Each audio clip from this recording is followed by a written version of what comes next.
todos.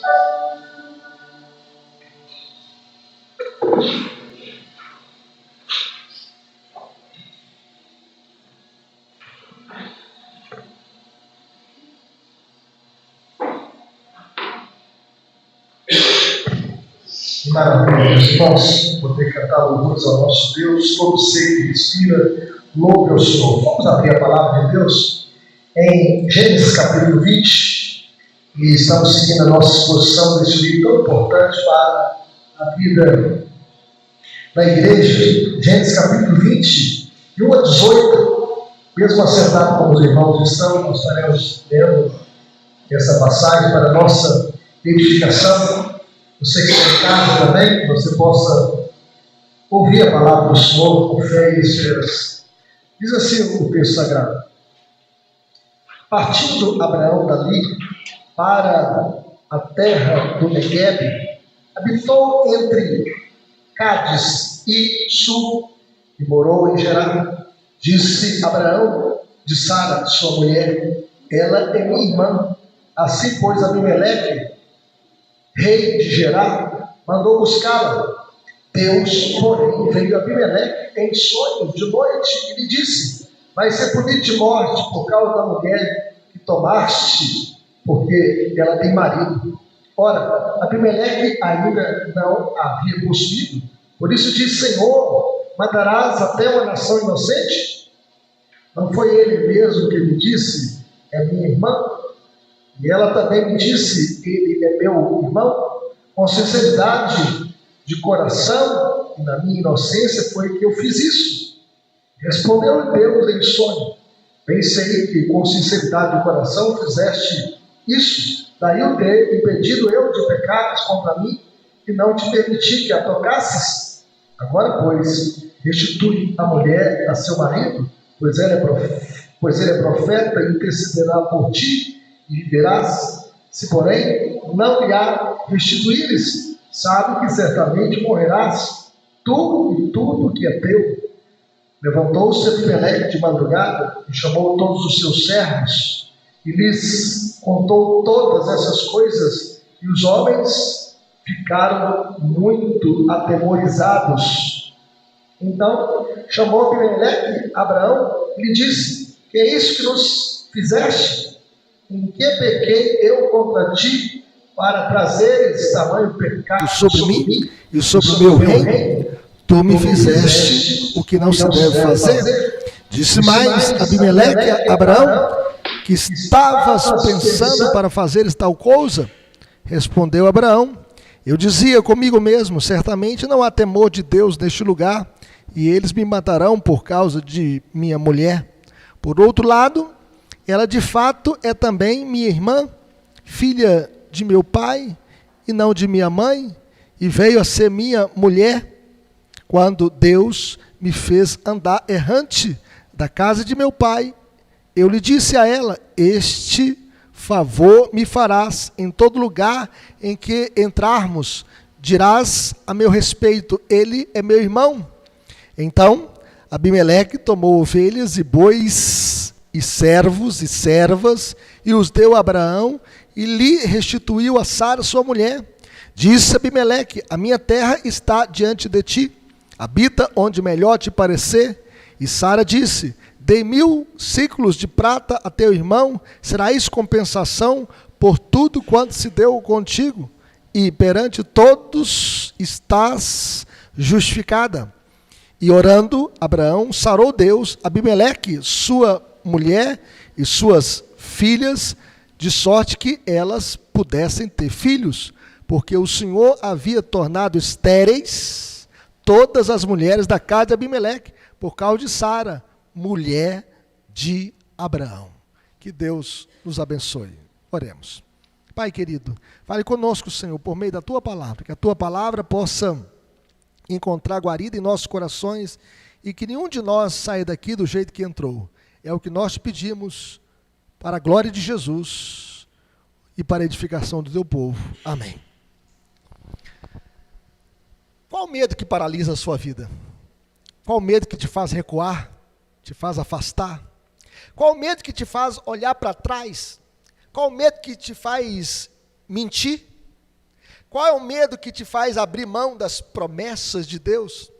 Qual é o medo que te faz repetir um pecado antigo? Qual é o medo que não te deixa avançar na caminhada com Deus? Pior do que a pandemia que nós tivemos no mundo no ano 2020, a pandemia do coronavírus, é a pandemia do medo. O medo paralisa, o medo atormenta, o medo atrofia. O mundo parou em face da Covid-19 em 2020. O medo da morte, o medo da perda dos entes queridos, o medo da perda dos empregos, o medo da fome, o medo do caos social, o medo dos filhos não concluírem o seu ensino, né? Naquele ano. Os meus filhos, por exemplo, estudaram em casa. A maioria dos filhos aqui estudaram em casa. E alguns nem tiveram a oportunidade de estudar porque não tinham os aparelhos adequados, né, para a transmissão online. O medo do sistema de saúde entrar em colapso. O medo faz a gente inventar narrativas mentirosas. Vocês se lembram daquele homem que disse que até em abril de 2020 ia morrer 1 milhão de pessoas? Todos nós temos as nossas fobias que nos paralisam. E isso era uma fake news, porque ele disse que ia morrer 1 milhão de pessoas aqui no Brasil até abril de 2020. Veja isso também na vida de Abraão. Por medo, novamente, ele colocou em risco o cumprimento da promessa de Deus, mas Deus defende Sara e sua futura descendência. Por medo, ele diz, ela não é minha esposa, ela é minha irmã.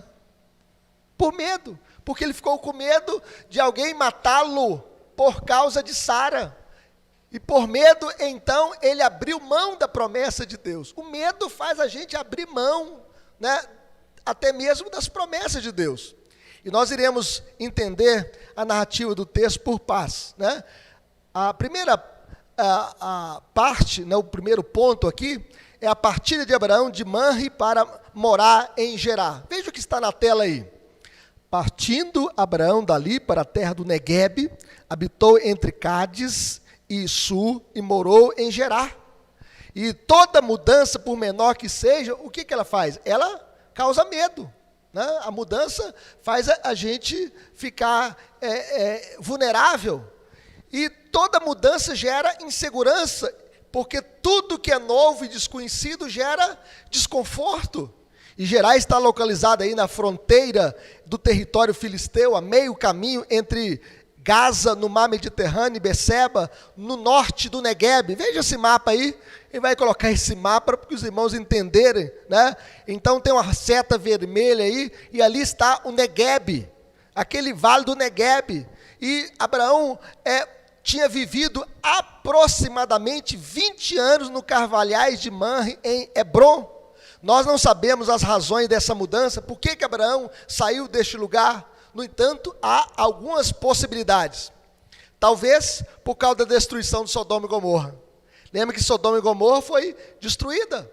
E ele então pensou, vou mudar deste lugar aqui, vou mais para longe de Sodoma e Gomorra.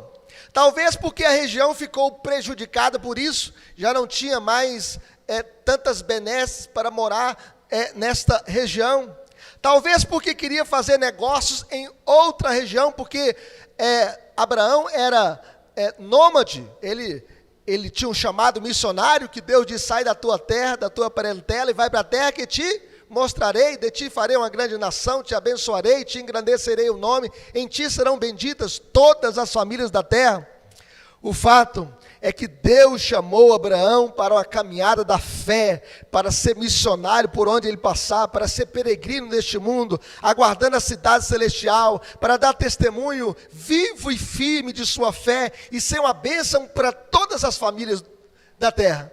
Nós também, meus irmãos, nessa vida somos peregrinos. Eu não sei quantos anos você já mora aqui no bairro Cascata. Eu estou morando em Contagem, né? Perto ali da igreja presbiteriana de Lindéia, há sete anos já, né? Sou pastor aqui, né, na nossa congregação também, há 7 anos. Em 1995, Tive o prazer de conhecer Cascata quando nem tinha rua asfaltada ainda. Quem lembra desse tempo aqui? Né? Silvia lembra, né, Silvia? Eu visitei a Silvia muitas vezes, 95. E tem alguns aqui que 95 nem existia. Minha filha nasceu em 2006, já pensou? Em 95 eu já estava andando aqui, né, de casa em casa, conheci a Ana Maria, antes do Francisco chegar lá e conhecer a Cristina, viu? Cristina ainda é solteira, né? Então a gente pode perceber ainda, né, visitando de casa em casa. Nós somos peregrinos nessa vida. E quando formei aqui, fui para Mantena, fiquei 8 anos, depois fui para Valadares, fiquei 9 anos, e aqui já estou há 7 anos, porque nós somos peregrinos. Nós estamos aqui peregrinando neste mundo, pregando o evangelho da graça de Deus. E Abraão também era assim. Ele havia vivido naquela região de mais 20 anos, e agora ele saiu para uma outra região. Em segundo lugar, nós podemos ver a negação de que Sara era sua esposa. Segundo ponto aí, disse Abraão de Sara, sua mulher, ela é minha irmã. Assim, pois, Abimeleque, rei de Gerar, mandou buscá-la, porque ele queria completar mais mulheres aí no seu harém. Naquela sociedade caída, eles não tinham valor de família, né? O marido, né, ter apenas uma esposa, eles queriam ter várias esposas. Como Abraão falou que era a sua irmã, ele então, mais uma esposa para mim. Só que ela era casada. Abraão, mais uma vez, em sua peregrinação, por medo de perder a vida em Gerar, negou que Sara era sua esposa para se proteger. O que ele foi? Ele foi covarde. Ele deveria falar assim, olha, ela é minha esposa. E se eu morrer, eu morrerei defendendo a minha família, defendendo a minha esposa. Mas ele foi covarde. Ele colocou a sua mulher na frente para salvar a sua pele. E lá no Egito, Sara, ela tinha 65 anos, estava no auge da sua beleza, já que a vida dos patriarcas era aproximadamente 2 vezes mais longa do que hoje. Sara morreu aos 127 anos e Abraão aos 175 anos. Agora Sara tinha 90 anos. O texto não ressalta a sua beleza, mas mesmo assim, Abraão mentiu para se proteger. Sabe que você varia como Abraão fez? Mentiu, olha, ela não é minha esposa, é minha irmã. Para se proteger a sua pele. Abraão, mais uma vez, por medo, coloca em perigo a promessa de Deus. Abraão diz, eu dizia comigo mesmo, certamente não há temor de Deus neste lugar, e eles me matarão por causa de minha mulher. Então, que eu possa perder o meu casamento, mas não perca a minha vida. Eu não quero perder a minha vida. Então a entrega de Sara a Abimeleque, o meu pai é rei, ameaça arruinar a promessa de Deus, porque de Sara viria a promessa, Isaac, e de Isaac viria Esaú e Jacó era o filho da promessa, e desta família viria o descendente que é Cristo.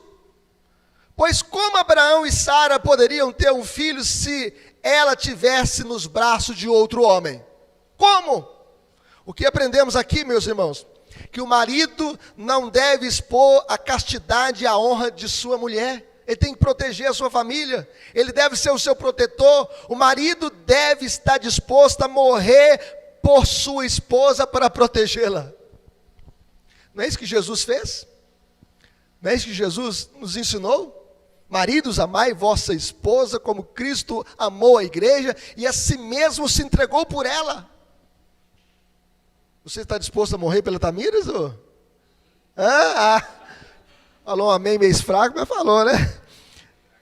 Desculpa aí, falou forte, né? Nós devemos proteger, né? A nossa casa, cada um de nós tem o seu calcanhar aqui de Aquiles, né? E o marido deve vigiar e orar para não cair no mesmo pecado. E devemos vigiar para não voltarmos a cair nos mesmos erros do passado. Abraão já estava caindo pela 2ª vez nesse mesmo erro. Devemos lutar, meus irmãos, contra o pecado. A Bíblia diz, ora, na vossa luta contra o pecado ainda não tendes resistido até o fim. Qual é o pecado que Abraão caiu aqui? Da mentira. Para salvar a sua pele, ele mentiu.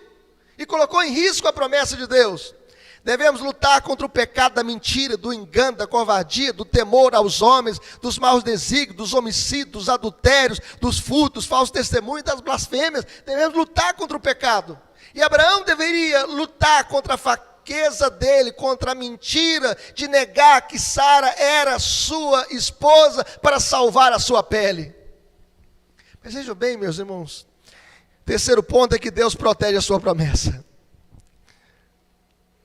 As promessas de Deus se cumprem na nossa vida, apesar de nós. Veja o que diz o verso 3 e 4.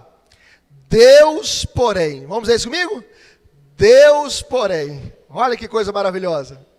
Deus, porém, mas Deus veio a Abimeleque em sonhos. É a primeira vez que Deus fala em sonhos. Vez que Deus fala em sonhos, e Deus fala em sonho com um pagão, com Abimeleque, que nem conhecia Deus, e Deus fala com ele em sonhos de noite e lhe disse: vai ser punido de morte por causa da mulher que tomaste, porque ela tem marido. Ora, Abimeleque ainda não havia possuído, por isso disse: Senhor, matarás até uma nação inocente? Veja bem que, apesar da fraqueza de Abraão, a graça de Deus foi exaltada para preservar a promessa. Deus veio a Abimeleque em sonhos. Foi o próprio Deus que veio e falou com ele: olha, se você não entregar essa mulher para o seu marido, você vai morrer.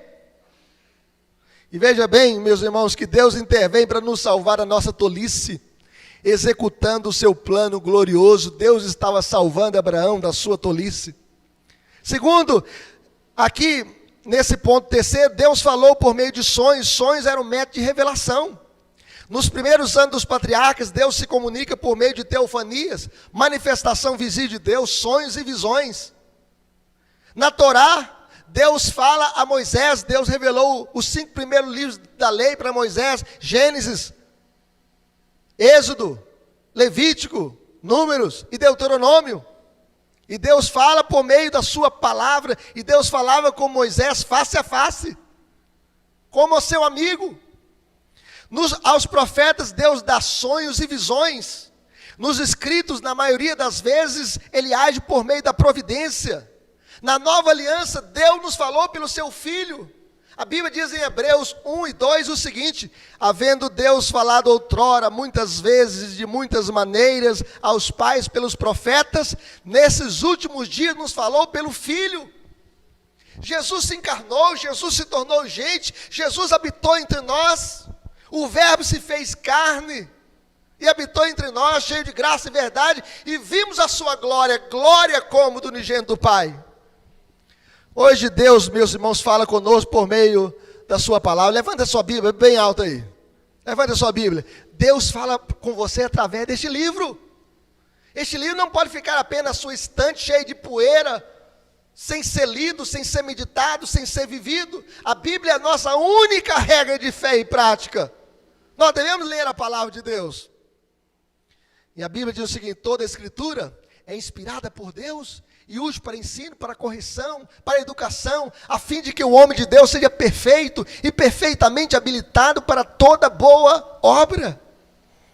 Deus falou em sonhos a um rei pagão para impedi-lo de pecar e de proteger a sua promessa a Abraão e Sara. Agora veja, meus irmãos, o adultério é um pecado digno de morte. Deus disse: vai ser punido de morte por causa da mulher que tomaste, porque ela tem marido. Como você vê o pecado? Como algo comum, banal? Não tem nada a ver. Deus olha o adultério como um pecado que merece a morte. Nós devemos amar o que Deus ama e odiar o que Deus odeia. Deus ama a família, mas Deus odeia a destruição de uma família pela infidelidade conjugal. O casamento é um projeto de Deus. Nós devemos amar a família, devemos preservar a família. Nós vivemos num mundo onde é ensinada a ideologia de gênero nas escolas, onde o menino escolhe o que vai ser. Quando ele crescer, que ele vai decidir se vai ser homem ou ser mulher. Não é o sexo feminino e masculino que define se ele é homem ou mulher. Não, ele pode ter um corpo feminino, um sexo feminino, mas nascer no corpo errado é o que ensina a ideologia de gênero. Mas isto é mentira. Deus criou o homem à sua imagem e semelhança, e Deus fez a mulher à sua imagem e semelhança. Deus fez apenas dois sexos, o sexo masculino e o sexo feminino. Nós não podemos inverter a ordem de Deus, porque isso seria uma afronta a Deus. Quem somos nós para afrontarmos a Deus? Todos nós aqui somos frutos de uma relação heterossexual. Nós temos pai, temos mãe. Homem com homem não gera filho, tem mulher com mulher. Deus odeia a destruição da família, meus irmãos, pela infidelidade conjugal. Não existia a lei escrita, mas existia a lei escrita no coração. Não existia a lei escrita, não furtarás, mas já existia o princípio da lei que você não pode tomar o que é do outro. Não existia a lei escrita, não adulterarás, mas já existia a lei escrita no coração de Deus, dizendo, a família tem que ser honrada, protegida, amada. Mas Deus pune as intenções más do coração. Só pela intenção de pecar, Deus já estava punindo Abimeleque. Quero mostrar para vocês. Por exemplo, vocês acham, né, que Deus julga o pecado do ódio no coração? Deus julga. Tem alguns que falam assim, mas eu nunca matei. Mas se você odiou, você é um assassino. Tem gente que fala assim, eu nunca adulterei. Mas se você olhou para uma mulher com intenção impura no coração, você já adulterou. E é por isso, meus queridos irmãos, que Deus julga também as intenções do coração. Se um homem se aproxima de uma mulher que pertence a outro homem com intenção impura no coração, isso já é suficiente para despertar a ira de Deus sobre essa pessoa. Jesus disse, qualquer que olhar para uma mulher com intenção impura no coração, já adulterou com ela. Se você tem pensamentos adulterinos, inclinações adulterinas, esses pecados para Deus são pecados que despertam a ira de Deus, são pecados que deixam as pessoas doentes e são pecados que levam à morte. O foro íntimo escapa do juízo dos homens, mas não escapa do juízo de Deus. Deus julga também as intenções do nosso coração. Não basta ter apenas as atitudes corretas, nós devemos também ter intenções corretas, motivações corretas, porque aquilo que a gente pensa é aquilo que a gente é. E o que deve dominar o nosso coração? A palavra de Deus. Quer ver uma coisa? Eu gostaria que você abrisse a sua Bíblia aí comigo, em Filipenses capítulo 4. Abra a sua Bíblia comigo em Filipenses capítulo 4. Versículo 8.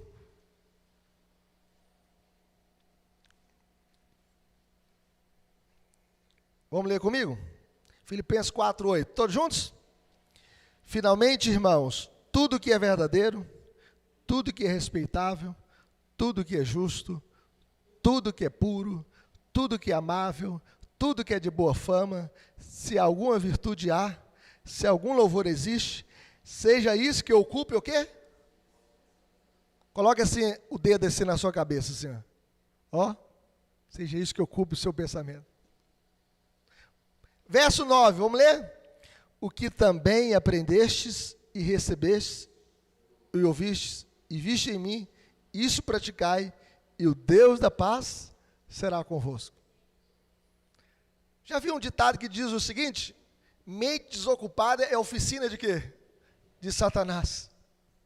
Se você não encher a sua mente com o que é verdadeiro, com aquilo que é amável, com aquilo que é puro, com aquilo que é de boa fama, a sua mente, né, vai ser enchida, preenchida com outras coisas.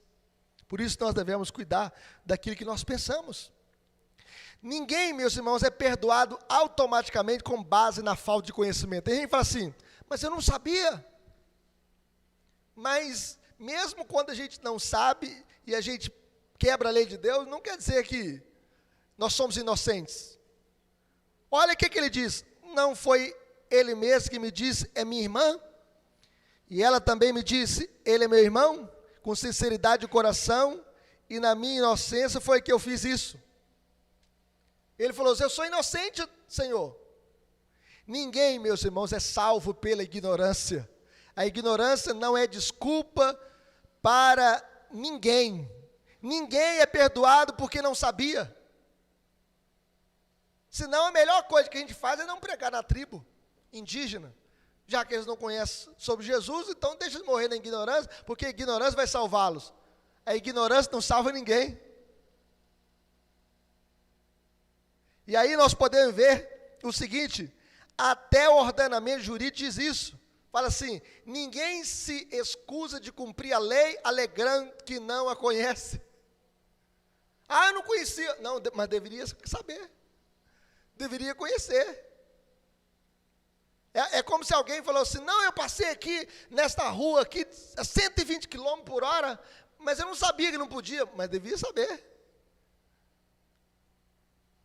E aí nós podemos ver que, em outras palavras, não podemos justificar as nossas condutas ilegais alegando desconhecimento da lei. As pessoas pecam porque não conhecem as Escrituras.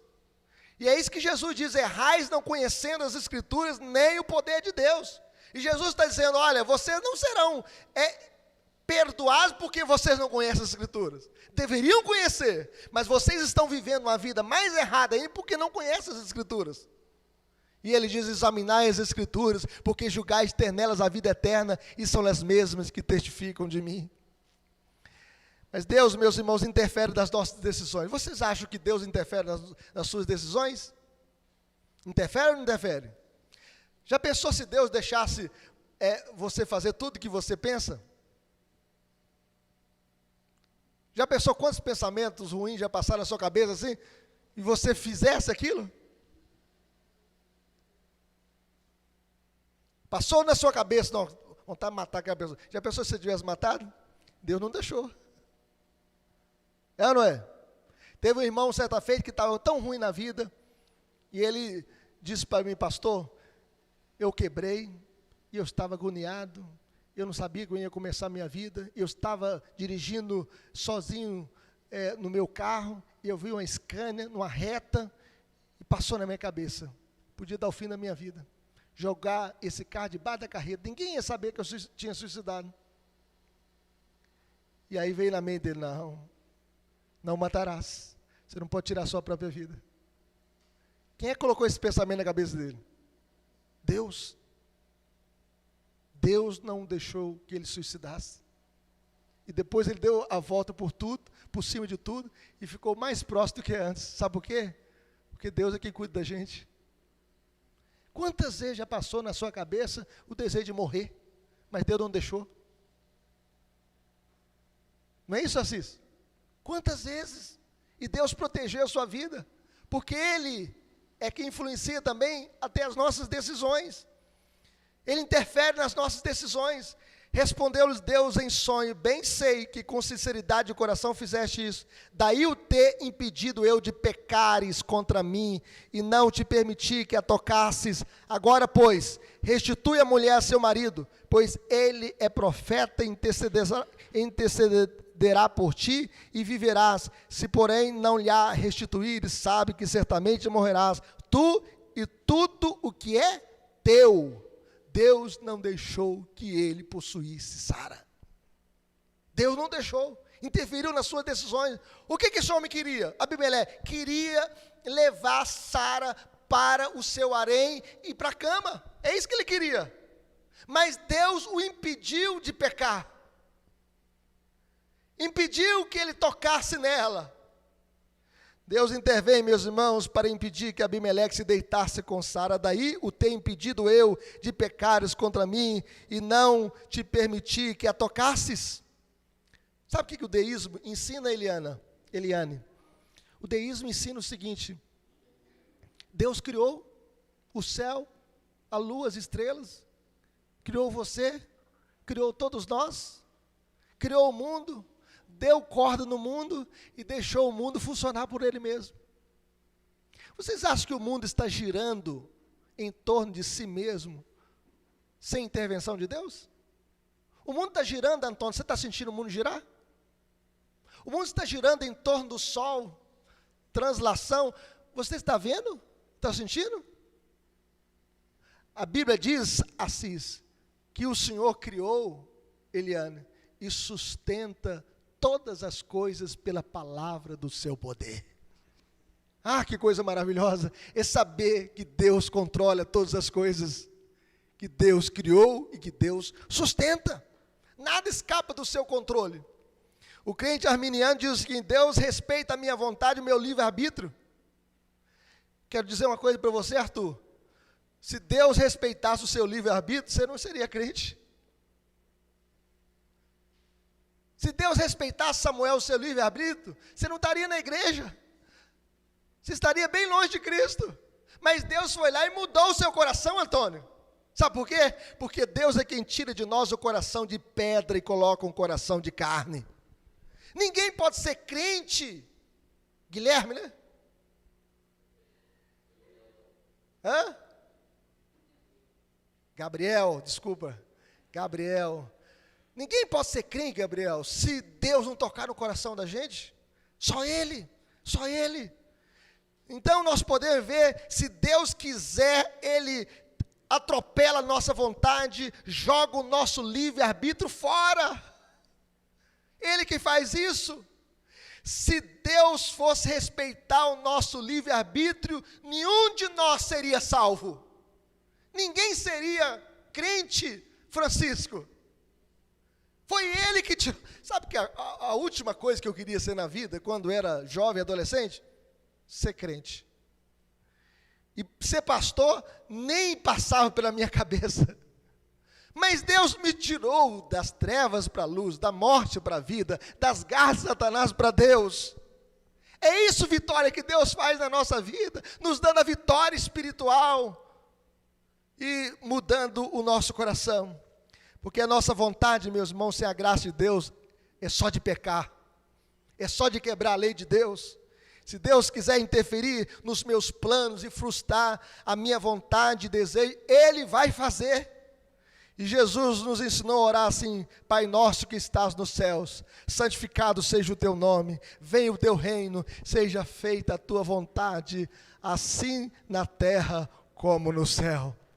Louvado seja Deus. A vontade de Deus, meus irmãos, é soberana. A vontade do nosso eu não é soberana. Não é soberana. A Bíblia diz que o coração do homem pode fazer planos, mas a resposta certa vem dos lábios do Senhor.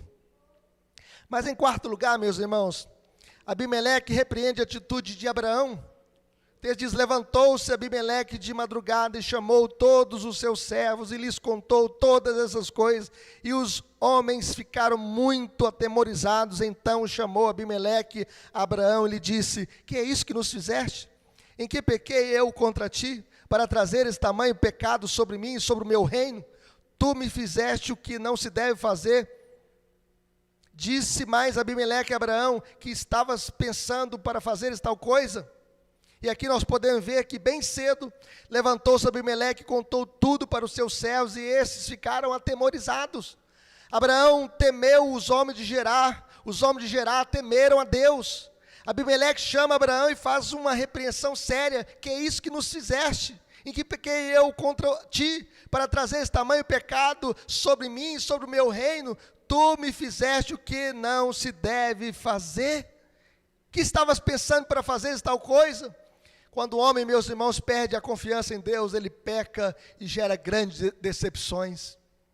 Abraão foi repreendido por um rei pagão por deixar de confiar em Deus. Veja bem que às vezes o ímpio pode nos corrigir. Às vezes na empresa lá você faz uma coisa: ó, é assim que você é crente? Porque o ímpio, Antônio, ele lê a Bíblia na vida do crente. O ímpio não lê a Bíblia, mas quando o crente erra, ele mostra. Né? É como a mulher é crente, o marido não é crente. Né? A mulher começa a ficar brava com o marido: ó, é assim que você aprendeu lá com o seu pastor? Não é assim que eles falam? Eles não seguem nada, mas quando a mulher erra, ele fala assim: mulher crente, né? É assim que você aprendeu lá na igreja? E aí nós podemos ver, meus irmãos, que Deus pode usar até os ímpios para repreender a nossa tolice, para nos corrigir. Além do mais, cuidado com o pecado de levar outros a pecar. Por causa da mentira de Abraão, Abimeleque estava quebrando a ética matrimonial: não adulterarás. Você pode ser uma fonte de ajuda ou pode ser uma fonte de tropeço. Que você possa ser uma fonte de ajuda e não uma fonte de tropeço. As desculpas, irmãos, esfarrapadas de Abraão. Veja bem, a primeira desculpa é de Abraão: não há temor de Deus neste lugar. Respondeu Abraão: eu dizia comigo mesmo, certamente não há temor de Deus neste lugar, e eles me matarão por causa da minha mulher. Quando o homem perde a sua confiança em Deus, ele peca e faz julgamentos precipitados da conduta dos outros.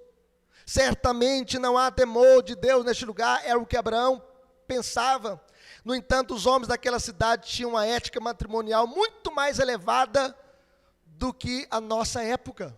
Porque lá eles poderiam ter outras mulheres, mas não poderiam ter uma mulher casada do lado deles. Eles tinham essa ética, eles respeitavam as regras do matrimônio. A nossa sociedade diz, meus irmãos, o seguinte: sabe o que a nossa sociedade diz? Ninguém é de ninguém, todo mundo é de todo mundo, ninguém é proibido proibir.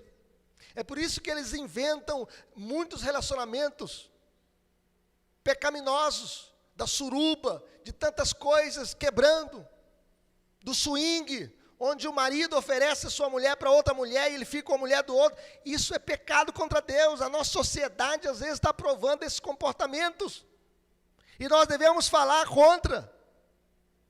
Abraão temeu os homens, e aqueles homens temeram a Deus. A gente pode perceber também o movimento feminista, né? Meu corpo, minhas regras. A mulher não tem o direito de matar o feto, porque ali é uma outra vida. E o ventre materno deve ser um santuário para a criança crescer e desenvolver. A gente está vendo lá o Arthur já grávido também, né, Arthur? A esposa com 8 meses, né? E ele está lá cuidando da esposa. E ali, meus irmãos, está uma vida que tem que ser protegida no útero materno. Segunda desculpa, meus irmãos, ela é também minha irmã. Por outro lado, ela de fato é também minha irmã, filha de meu pai e não de minha mãe, e veio a ser a minha mulher. Em outras palavras, Abraão estava dizendo: eu não menti, eu omiti. Tem gente que fala assim: eu não menti não, eu omiti. Mas uma meia verdade, meus irmãos, né, é uma mentira inteira. Porque ela era sua meia-irmã, mas também era sua esposa. E ele disse que Sara era sua irmã, com a intenção de enganar e se proteger, de livrar a sua pele. E quando o homem perde a sua confiança em Deus, ele peca e começa a justificar e defender os seus erros. O erro não é para ser justificado, o erro é para ser confessado e deixado. E a terceira desculpa: eu fiz de acordo com Sara. Eles fizeram um pacto da mentira. Vocês não podem fazer um pacto da mentira. Quando Deus me fez andar errante da casa de meu pai, eu disse a ela: este favor me farás, em todo lugar em que entrarmos, dirás a meu respeito: ele é meu irmão. O medo faz a gente inventar narrativas mentirosas. Veja as previsões do ex-ministro da Saúde, Mandetta. O pico da pandemia, coronavírus, é em março. É em abril, é maio, é junho. Fica em casa. E era mentira, para assustar o povo. Deus, meus irmãos, né? Depois que ele sai do ministério, ele abraça todo mundo e faz uma festa, tira a máscara, e a máscara caiu. Quando o homem perde a sua confiança em Deus, ele peca e começa a criar subterfúgios para salvar a sua vida. Em lugar de arranjarmos desculpas para os nossos pecados, nós devemos confessá-los e abandoná-los. A Bíblia diz: o que encobre as suas transgressões jamais prosperará, mas o que as confessa e deixa alcançará misericórdia. Em sexto lugar, meus irmãos, a bondade de Abimeleque para com Abraão e Sara. E então Abimeleque tomou ovelhas e bois e servos e servas e os deu a Abraão e lhe restituiu a Sara, sua mulher. Disse Abimeleque: a minha terra está diante de ti, habita onde melhor te parecer. Abimeleque dá presentes a Abraão, ovelhas e bois e servos e servas, e disse: mas a minha terra está diante de ti, habita onde melhor te parecer. Abimeleque temeu a Deus e corrigiu a situação com Abraão. Isso é a graça comum de Deus. Ele então em sonhos recebeu a revelação de Deus. A graça comum, meus irmãos, são as operações gerais do Espírito Santo, pelas quais ele, sem renovar o coração, exerce tal influência sobre o homem por meio de sua revelação geral ou especial, que o pecado sofre restrição, a ordem mantida na vida social e a justiça civil é promovida, bem como as bênçãos gerais de Deus, como a chuva e o sol, água e alimento, roupa e abrigo, que Deus dá a todos os homens indiscriminadamente. E aí nós podemos ver que Abimeleque honrou a Sara e reparou a ofensa. O que ele fez? Verso 16, e a Sara disse: dei 1000 ciclos de prata a teu irmão, será isso compensação por tudo quanto deu contigo, e perante todos estás justificada. Era uma grande quantia de dinheiro. Alguns pensam que um trabalhador babilônico teria que trabalhar 167 anos para ganhar tal quantia. Já pensou? Que presentão que essa mulher recebeu. Foi honrada por Abimeleque. Além disso, a honra de Sara foi restaurada perante os olhos de todos, porque todos não a teriam como uma mulher vulgar, uma mulher adúltera. E ele falou: eu não tive nada com ela, eu estou devendo esta mulher a Abraão, eu a tiro aqui do meu harém e devolvo para o seu lar, porque ela tem marido, ela tem Abraão. E eu estou dando aqui uma compensação pelo vexame, pela vergonha que nós passamos. E em sétimo, a intercessão de Abraão por Abimeleque e sua casa. E orando, Abraão sarou Deus Abimeleque, sua mulher e suas servas, de sorte que elas pudessem ter filhos, porque elas ficaram estéreis. Porque o Senhor havia tornado estéreis todas as mulheres da casa de Abimeleque, por causa de Sara, mulher de Abraão. Veja, meus irmãos, que todas as mulheres da casa de Abimeleque ficaram estéreis por causa da atitude de Abraão. Quando o homem perde a sua confiança em Deus, ele peca e gera dor e sofrimento. Mas Deus não chamou Abraão para ser um tropeço, mas para ser uma bênção, um intercessor. E veja bem que Deus já havia dito para Abimeleque: agora, pois, restitui a mulher a seu marido, pois ele é profeta, intercederá por ti e viverás. Se, porém, não lhe restituíres, sabe que certamente morrerás, tu e tudo que é teu. Deus falou: se você não restituir, você vai morrer. Se você não entregar esta mulher para o seu marido, você vai morrer, mas ele intercederá por ti. Entrega e você vai viver. Abraão foi chamado por Deus para abençoar e não amaldiçoar. Lembra que Deus disse para Abraão? Em ti serão benditas todas as famílias da terra. E orando, Abraão, Deus sarou Abimeleque, sua mulher e suas servas, de sorte que elas pudessem ter filho. Quando o homem é perdoado e restaurado por Deus, ele se torna uma bênção na família, na igreja, na empresa, na escola, na faculdade, no mundo, no governo. Ele se torna uma bênção. Você foi chamado para ser uma bênção. Você foi chamado para ser um crente cheio do Espírito Santo. Você foi chamado para ser uma bênção em todas as áreas da vida. E eu quero trazer algumas aplicações para a nossa vida hoje, meus irmãos.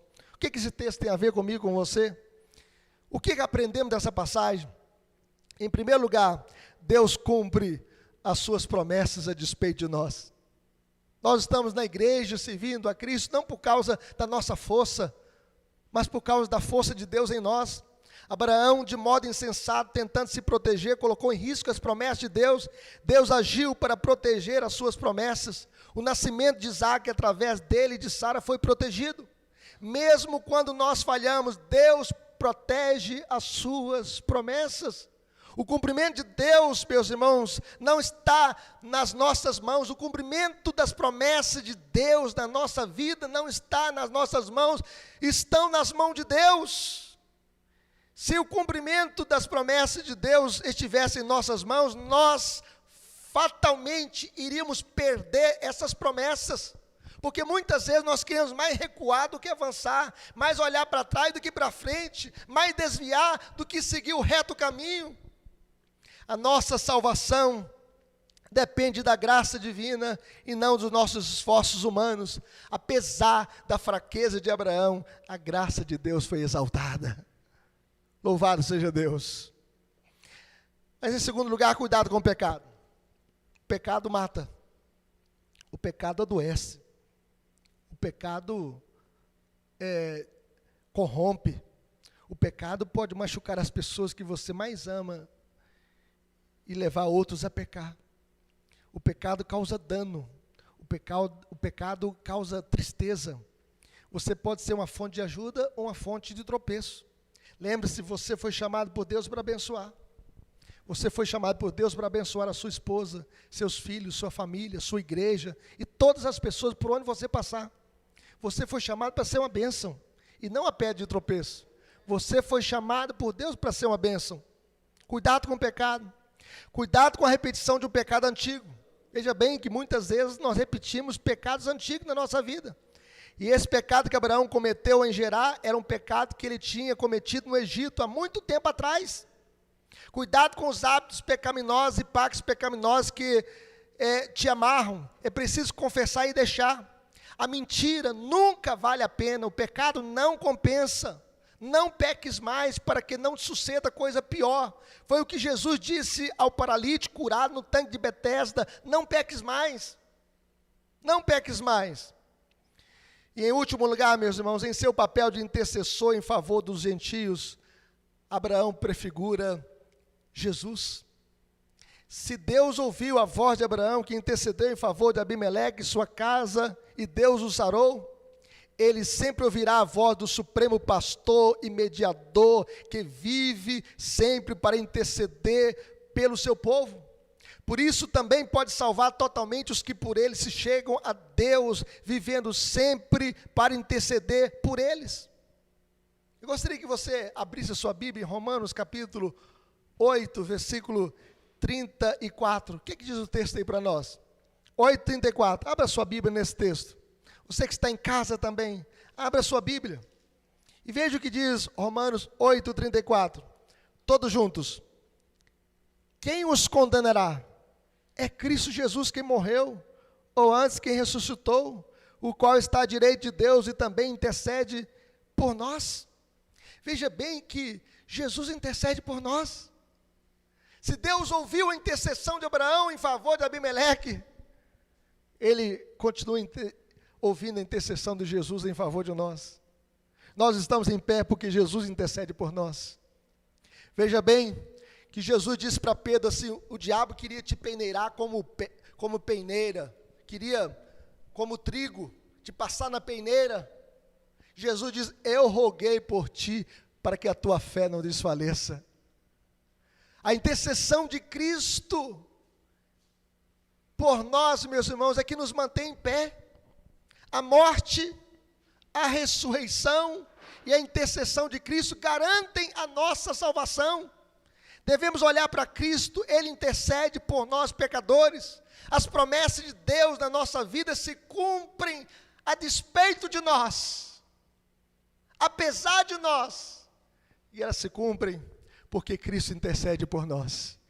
Cristo é o nosso intercessor, Ele está intercedendo por nós. Por isso você está em pé, por isso você está servindo a Cristo na igreja, porque Ele intercede por você. E que o Senhor nos abençoe hoje e sempre em nome de Jesus. Vamos colocar em pé, vamos falar com Deus. Eu gostaria que aquele tocasse, dedilhasse o canto. Gostaria que você colocasse a sua vida nas mãos do Senhor e que você possa ficar agarrado às promessas de Cristo, porque as promessas de Cristo não falham.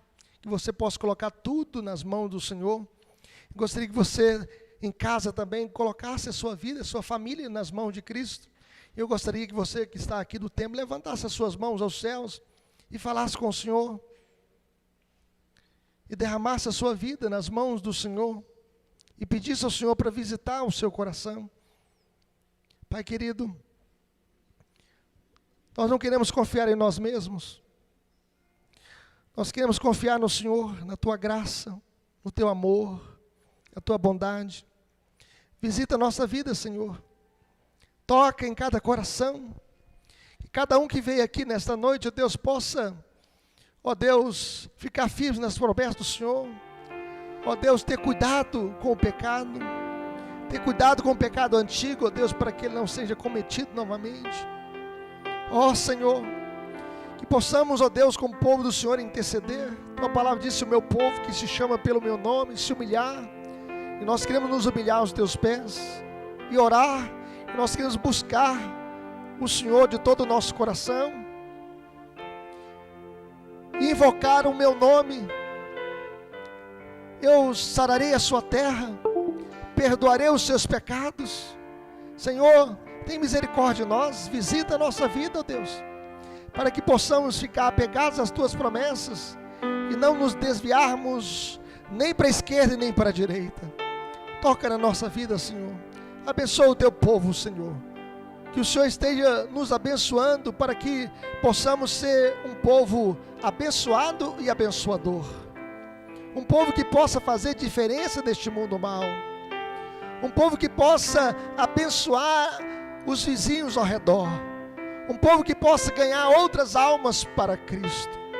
Um povo que possa apontar para Cristo, aquele que entregou a sua vida por nós na cruz por causa dos nossos pecados. Aquele que ressuscitou dentre os mortos no terceiro dia. E hoje está à direita de Deus Pai intercedendo por nós. Ó Senhor, fortaleça a tua igreja no nome de Jesus, para que jamais possamos abrir mão das tuas promessas e sejamos um povo abençoado e abençoador para o louvor da tua glória, em nome de Jesus. Amém. Querido povo de Deus, povo mais feliz da terra, povo que tem o nome escrito no livro da vida, receber a bênção do Senhor. Que o Senhor esteja diante de vós para vos ensinar o caminho certo. Que o Senhor esteja acima de vós para vos iluminar.